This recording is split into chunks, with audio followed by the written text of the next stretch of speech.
پېښور زلمي خپله دویمه لوبه وګټله او بهترین بالینګ یې پکې وکړو. څلورم نمبر باندې راغلل پوینټ ټیبل کې او چانس جوړیږي چې سیم فاینل ته ورسي. انشاءالله رسي به هم. بېګا چې څنګه طریقې سره پېښور زلمي بالینګ کړی دی د هغې نه یو ورځ مخکې کراچۍ خلاف یې څنګه بالینګ کړو، د هغې نه یو ورځ مخکې د ملتان خلاف یې څنګه بالینګ کړو. بالکل بالینګ کې ابسولوټلي چینجز راغلي دي. الزاري جوزف شو، لوکی ووډ شو، اډي رضا شو، یعقوب شو، بهترین چې کوم دی بالینګ یې کړی دی. بالکل خبره وي بالینګ سره د مین نقشه بدله کړه. یعنې لاهور قلندر دونه کمزوري ټیم نه دی چې هغه دونه کم رن باندې راټولې.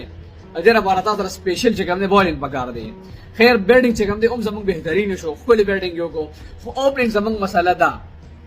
سایم ایوب چې کوم دی مسلسل په پنځو میچونو کې پیل شو، څلورو میچونو کې یو کې سکور کړو. نو باید چې نجیب زدران لږه موقع ورکړی شي. تاسو دې باره کې څه وایې چې نجیب زدران له موقع ورکول پکار دي او کړي دي ورکول پکار؟ زه خو یم چې موقع ولا ورکول شي نو ښه ده، ځکه چې هغه د چانس ورکړي شي. هغه یو ایکسپیرینس پلیر دی چې سره کېدای شي زموږ د اوپننګ مسله حل شي. خیر سایم ایوب چې کوم دی که دمه وکړي.